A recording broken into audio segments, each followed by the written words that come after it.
Alhamdulillah. Alhamdulillahilladzi an'amana bi ni'matil iman wal islam. Wassalatu wassalamu ala sayyidina Muhammadin khairil anam wa ala alihi wa ashabihi ajma'in. Asyhadu an la ilaha illallah wahdahu la syarika lah wa asyhadu anna Muhammadan abduhu wa rasuluh. Allahumma shalli wa sallim wa barik ala sayyidina Muhammad wa ala alihi wa ashabihi ajma'in. Amma ba'd. Fa ya ayyuhal hadirun rahimakumullah. Ittaqullaha haqqa tuqatih wa la tamutunna illa wa antum muslimun. Qala Allah ta'ala fil Qur'anil Karim, a'udzu billahi minasyaitonir rajim. Bismillahirrahmanirrahim. Wa innaka 'ala khuluqin 'azim. Shadaqallahul 'azim. Wa sadaqa rasulun nabiyyul karim. Wa nahnu 'ala dzalika minasyahidin wasyakirin walhamdulillahi rabbil alamin. Hadirin kaum muslimin sidang Jumat rahimakumullah. Alhamdulillah, segala puji bagi Allah atas segala karunia yang diberikan kepada kita dan segala rahmatnya yang senantiasa diberikan kepada hamba-hambanya. Salawat dan salam marilah kita sanjungkan kehadiran Nabi besar Muhammad sallallahu alaihi wasallam. Dengan berkat banyak-banyak bersolawat kepada beliau, insyaallah kita mendapat syafaat bila beliau masa kelak. Amin. Amin ya rabbal alamin. Pada kesempatan yang mulia ini, khatib berwasiat kepada seluruh jemaah, wabil khusus kepada khatib pribadi, untuk senantiasa meningkatkan dan menguatkan ketakwaan kita kepada Allah Subhanahu wa taala,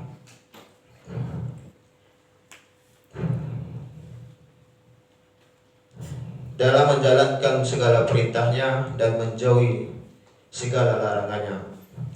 Semoga kita ke depannya menjadi manusia yang lebih baik dan bertakwa kepada Allah Subhanahu wa taala.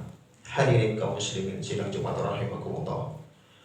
Pada Jumat kali ini khatib mengajak kita semua kembali untuk terus istiqomah mengambil keteladanan dari Rasulullah sallallahu alaihi wasallam dalam kehidupan kita, dalam perjalanan sejarah umat manusia. Ada umat yang tunduk dan beriman kepada Allah, dan ada juga manusia yang ingkar kepada Allah, sehingga datang bala dari Allah Subhanahu wa taala. Tercatat dalam Al-Qur'an bagaimana siksa Allah berikan kepada kaum Samud, kaum Ad, sampai kepada kaum Lut. Umat ini sudah Allah musnahkan dari muka bumi ini karena akhlak jahiliyah mereka melampaui batas. Harus diakui, manusia cenderung ingin mendapat kebaikan dan memperlakukan orang lain dengan baik. Akhlak demikian menjadi fitrahnya setiap manusia. Kefitrahan tersebut menjadi hilang karena ketidakmampuan mendengar dan melihat kebenaran. Pada tingkat yang lebih ekstrim, ada beberapa rasul yang menjadi korban pembunuhan umatnya sendiri.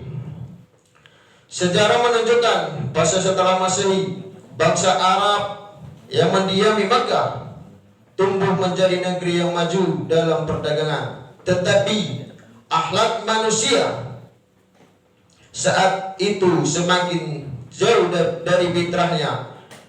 Di sini peperangan antara cucu Adam kerap terjadi. Siapa yang kuat, dia akan berkuasa, dan yang berkuasa akan terus menginjak yang lemah. Allah telah mempersiapkan kehadiran seorang Rasul yang istimewa sebagai penyuruh yang terakhir untuk seluruh alam. Dialah Rasulullah sallallahu alaihi wasallam. Perjalanan Rasulullah sallallahu alaihi wasallam dalam berdakwah yang beliau emban sungguh sangat besar tantangannya. Beliau memikul tanggung jawab yang besar untuk seluruh umat manusia. Nabi Muhammad diberikan tugas, yakni sebagai hadis dari Abu Hurairah radhiyallahu an, yakni innama bu'istu liutammima makarimal akhlak. Yang artinya sesungguhnya aku, kata Nabi Muhammad, diutus hanya untuk menyempurnakan akhlak. Hadirin kaum muslimin sidang Jumat rahimakumullah. Allah mempersiapkan Rasulullah menjadi ihsan kamil karena tanggung jawab yang demikian besar. Rasulullah memiliki akhlak santun dan lembut, berkasih sayang, dan ini hakikatnya, dan ini hakikat dari akhlak agama Islam. Allah memberikan pujian langsung kepada Rasulullah melalui firman-Nya dalam surah Al-Kalam ayat A'udzu billahi minasyaitonir rajim. Bismillahirrahmanirrahim. Wa innaka la'ala khuluqin azim. Yang artinya sesungguhnya engkau Muhammad benar-benar berbudi pekerti yang agung. Berbagai rujukan sirah mengabadikan momen indah dan mengharukan tentang akhlak Rasulullah SAW hingga pasal hidupnya di Madinah dan wafatnya. Para sahabat mengambil langsung teladan akhlak dari Rasulullah SAW. Ada Sayyidina Abu Bakar yang bergelar Siddiq karena kejujurannya. Ada Umar bin Khattab yang memiliki garis hitam di wajahnya disebabkan seringnya menangis karena mengingat kematian. Ada Sayyidina Utsman yang santun dan pemalu. Ada Sayyidina Ali yang berani dan memiliki tingkat kasih sayang yang tinggi kepada kaum mukmin. Sebagai rujukan utama dalam akhlak meneladani Rasulullah dalam setiap aspek kehidupan bukanlah suatu yang mustahil bagi kita.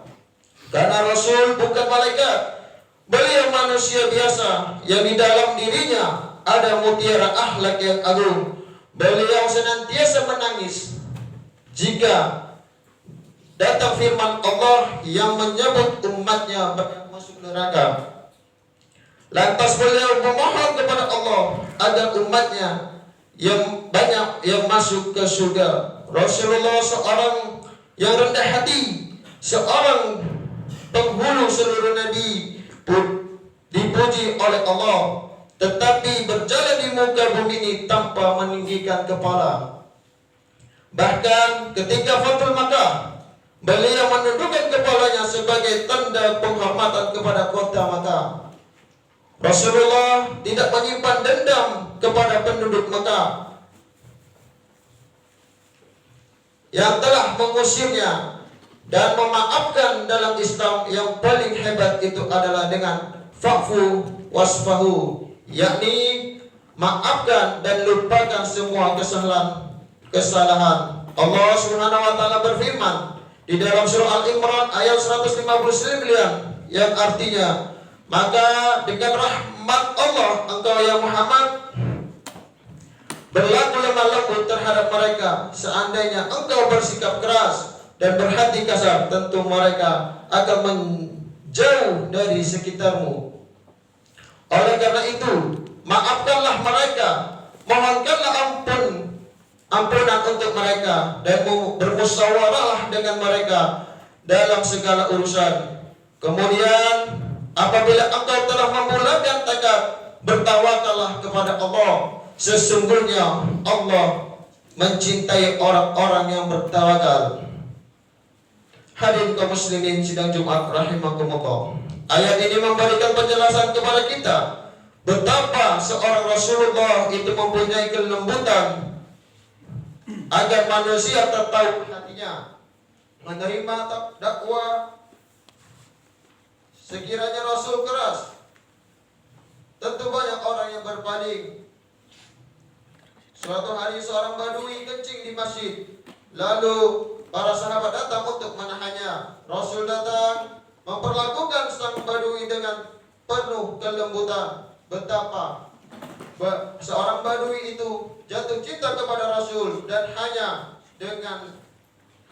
mau mendengar apa yang Rasul nasihatkan.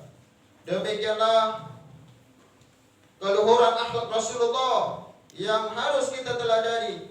Kita diingatkan bahwa akhlak merupakan warisan agama. untuk kehidupan masa depan. Rasulullah menjadi acuan utama dalam segala aspek kehidupan. Rasul sebagai ayah, suami, masyarakat, panglima perang, pedagang, dan sebagainya. Semua teladan muaranya adalah Rasulullah. Semoga kita terus mencoba meneladani akhlak dan kehidupan Rasulullah sallallahu alaihi wasallam. Barakallahu li wa lakum fil Qur'anil azim. Wa nafa'ani wa iyyakum bima fihi minal ayati wa dzikril hakim. Aqulu qawli hadza wa astaghfiru innahu wal ghafurur rahim.